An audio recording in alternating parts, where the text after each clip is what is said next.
vamos mais a um texto da palavra de Deus que o mesmo escritor, o apóstolo Paulo, nos deixa em Gálatas 5,17.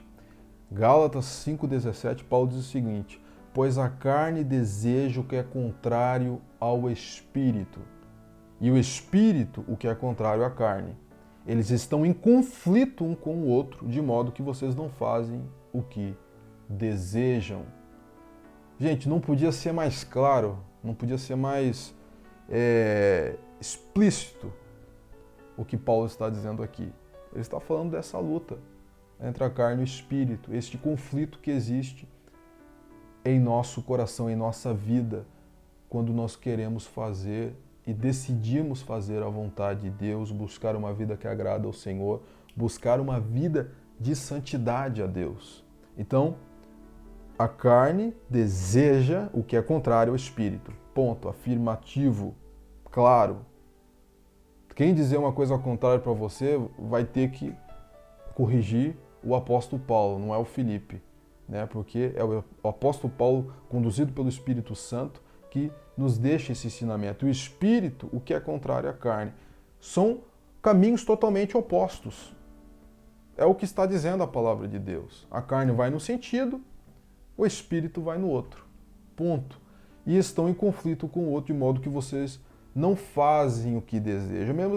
A mesma coisa que ele falou lá em Romanos 7, o contexto, né? Em termos de contexto. Ou seja, a gente quer fazer o bem, mas a gente tem a presença do pecado, que não pode mais exercer domínio sobre nós, porque esse domínio, esse poder, ele foi destruído na cruz. Amém? Então, a carne, ela é fraca porque ela está enferma e contaminada pelo pecado. Muito importante isso. Ela é fraca porque ela foi enferma e ela foi contaminada pelo pecado. Existe aqui um princípio muito importante que os pais da igreja, vamos por assim, Agostinho, Lutero, Wesley, né, John Wesley, chamam de depravação total. O que consiste a depravação total? Eu vou ler aqui, vou recitar uma frase de John Wesley. Toda a imaginação dos pensamentos de seu coração é má continuamente? Ele faz uma pergunta. Admita isso e até aqui você é um cristão. Negue isso e você ainda é um pagão. O que John Wesley quer dizer com isso? O que os pais da igreja querem dizer com isso? Que devido ao pecado original, toda a nossa natureza ela foi corrompida, conforme eu falei inicialmente. Toda a nossa natureza, não foi parte dela, toda. É importante nós entendermos isso. Porque às vezes existe o mau entendimento de que o pecado nos corrompeu até certo ponto, né? Mas não nos corrompeu até no ponto, até no limite de nós não queremos mais Deus. Não.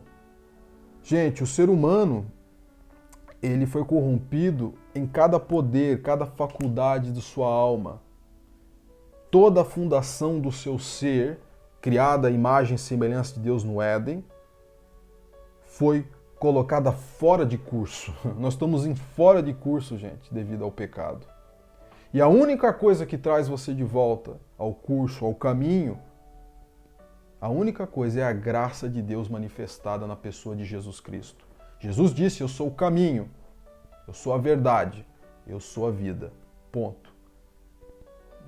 Não existe caminhos alternativos. Existe o caminho da eternidade, o caminho da vida, o caminho de voltarmos à imagem e semelhança de Deus, o caminho de voltarmos a ser aquilo que fomos concebidos para ser no Éden, lá em Gênesis 1, lá em Gênesis 2, é Jesus Cristo. É a obra de Jesus na cruz, que se manifesta ao ser humano através da graça de Deus, a graça de Deus. Então, todo o nosso ser foi corrompido. E se não é a graça de Deus para nos fazer retroceder, gente, não há forma de a gente se voltar para Deus. A Bíblia diz que não fomos nós que amamos Deus primeiro. Ele nos amou primeiro. A Bíblia é muito clara, Deus nos amou primeiro, porque se dependesse de nós amarmos a Deus, se dependesse de você e eu buscarmos a Deus, nós não faríamos isso. Porque a nossa natureza está tão fora de curso, tão corrompida, tão depravada, a palavra é mesmo essa, que nós não queremos nada com Deus. Então Deus, que nem diz Paulo, Romanos capítulo 5, que Jesus deu a sua vida não por justos, mas por pecadores, sendo nós inimigos de Deus. Deus manifestou a sua graça em Jesus Cristo para nos reconciliar com Ele. Gente, mesmo nós sendo inimigos de Deus, porque a nossa natureza pecaminosa, devido ao pecado, nos afastou, nos corrompeu de tal forma que nós desconectamos de Deus porque o nosso espírito morreu. Então Deus, por sua graça, nos resgatou. Ele manifestou a sua graça para nos resgatar. Aleluia. Sendo nós ainda pecadores, sendo nós ainda inimigos de Deus. Isso é muito importante a gente entender isso, gente. Que em nossa natureza não existe a vontade, vamos dizer assim, o desejo natural de buscar ao Senhor. Se não é a graça de Deus manifestada te conduzir a isso, você não buscaria o Senhor. Se não fosse o Espírito Santo, que nem diz João no capítulo 16, que o Espírito Santo ele nos convence do pecado, da justiça e do juízo. Se não é o Espírito Santo nos convencer dos nossos pecados, trazer convicção, nos conduzir a Jesus, ao caminho, à verdade, à vida que é Jesus, nós por nós mesmos, nós não iríamos. É a graça de Deus que nos conduz a isso.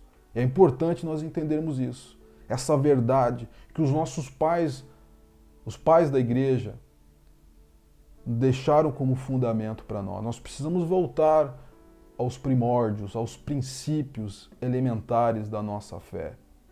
Porque hoje existe muita fantasia e deixa eu deixar um alerta para você aqui. A Bíblia é muito clara ao dizer que nos últimos dias as pessoas iam buscar mestres segundo o seu próprio coração para escutar fantasias, fábulas e não a palavra de Deus. Eu tenho compromisso com a palavra de Deus. Então, fique comigo mais um pouquinho. Eu sei que a palavra, ela é de confronto, ela é forte, mas, gente, eu falo com muito amor, porque o meu objetivo é trazer você a um ponto aonde você realmente consiga entender claramente aquilo que a Bíblia diz, que nós somos criados para ser, o que somos hoje e aquilo que Deus deseja que nós voltemos a ser novamente.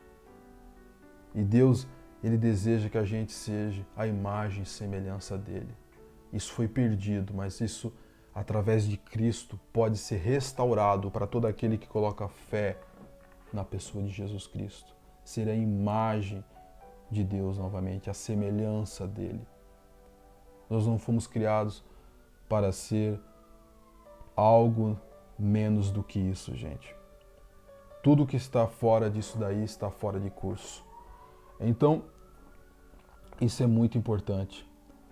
Outra frase de John Wesley que eu quero compartilhar, eu vou citar, porque é muito importante nós citarmos aqui, né, esses grandes homens de Deus, esses grandes teólogos, esses pais da igreja, para nós voltarmos aos princípios elementares da nossa fé. Ele diz, em um dos seus sermões, ele disse: no coração de todo filho de homem há um fundo inexaurível de maldade e injustiça, enraizado de forma tão profunda e firme na alma que nada, a não ser a graça do Todo-Poderoso, pode curar.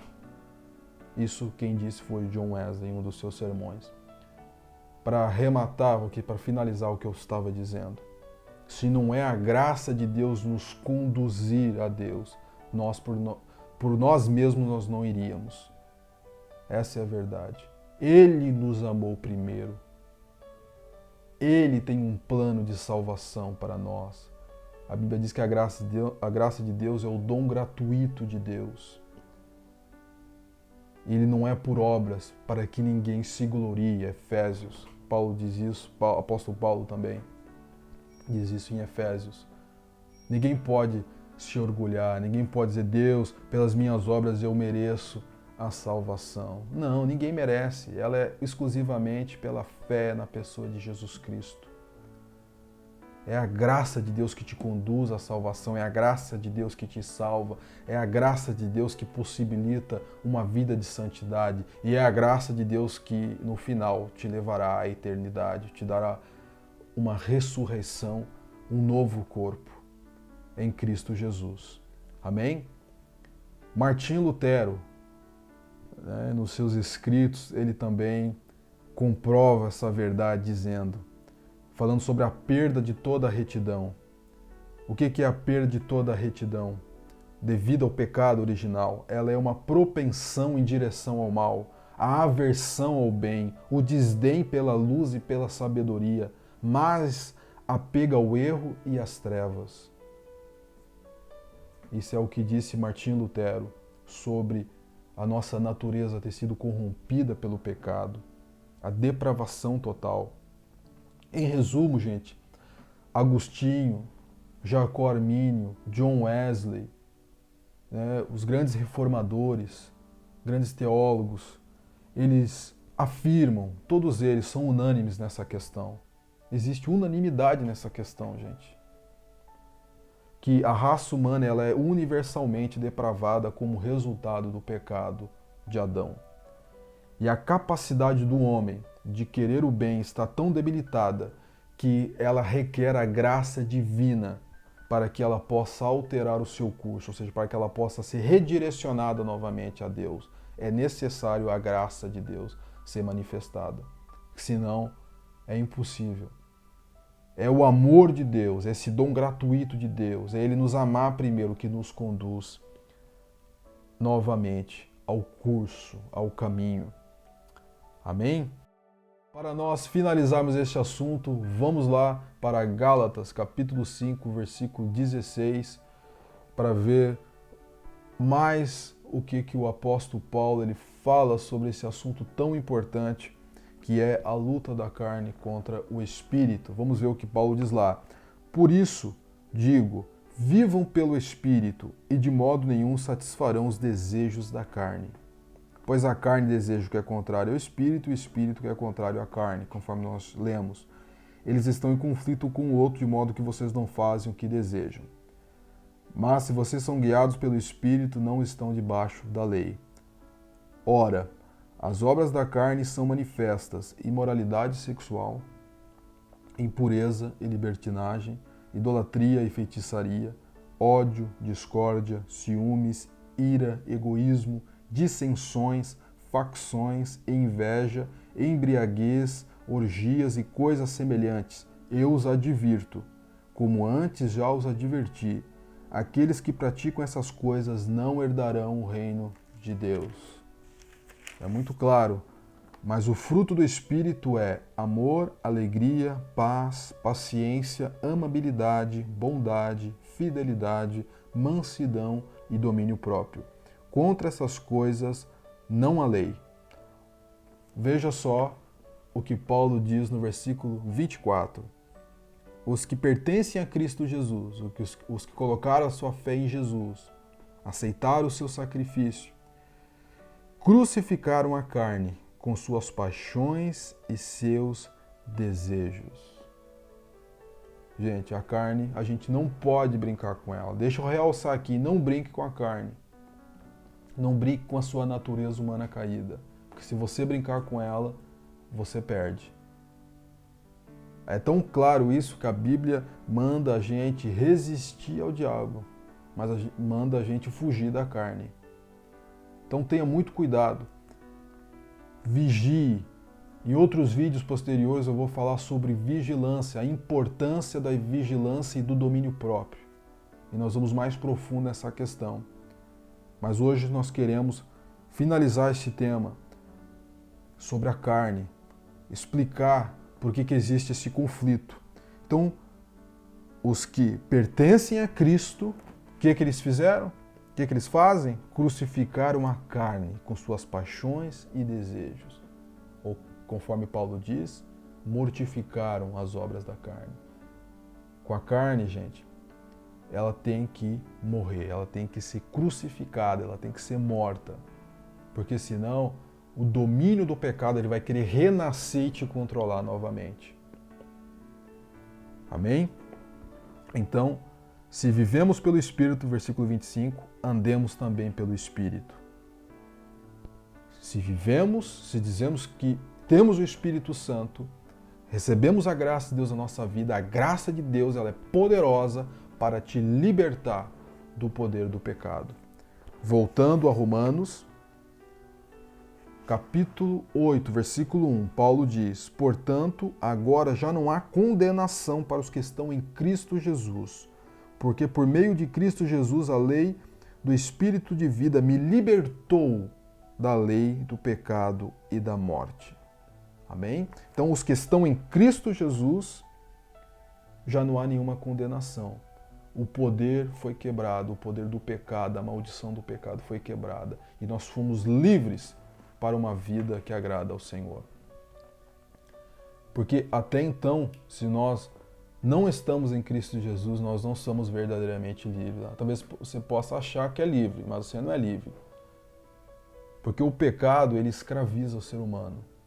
Ele põe o ser humano sobre um estado de escravidão, onde o ser humano ele é conduzido por suas paixões, desejos e sentimentos que estão fora de curso. Estão completamente fora de curso. Então, se nós somos conduzidos pela nossa carne, se nós somos conduzidos pelas nossas vontades humanas, pelos nossos apetites desenfreados, é porque nós estamos deixando que a carne reine. É porque a nossa vida não está aos pés de Jesus, não está na cruz, não está na pessoa de Jesus Cristo, porque a Bíblia é muito clara. Já nenhuma condenação há para os que estão em Cristo Jesus. Porque por meio de Jesus Cristo, a lei do Espírito de vida, o Espírito de Deus, ele me libertou. Pela graça de Deus, eu fui liberto, da lei do pecado e da morte. Dessa lei que me escravizava, que vedava os meus olhos, que me tornava um prisioneiro das obras da carne. Que conforme nós lemos lá em Gálatas 5. A impureza sexual, a idolatria, o ódio, a feitiçaria, as fornicações, as bebedices, tudo isso, obras da carne, as porfias, as iras, isso são produtos da carne. Mas o poder da cruz, a graça de Deus, ela nos liberta disso e nos faz aptos, ela nos dá poder para uma vida de santidade ao Senhor. Ela possibilita isso. Uma vida não mais dominada pelo pecado, mas uma vida triunfante, uma vida onde a carne é subjugada e o Espírito reina. Para nós finalizarmos, eu deixo essa reflexão para você. Em Cristo Jesus, a carne é subjugada e o Espírito reina. A vontade de Deus torna-se primazia, prioridade. Ela torna-se o fundamento do seu ser. A graça de Deus te possibilita essa vida triunfante em nome de Jesus. Deus te abençoe. Obrigado por ter ficado até aqui. Amo muito vocês que estão me acompanhando aqui. Que Deus possa trazer luz aos nossos corações a cada dia sobre a sua palavra e nos livre de falsas doutrinas e de falsos ensinamentos da sua palavra. Um abraço. Deus te abençoe.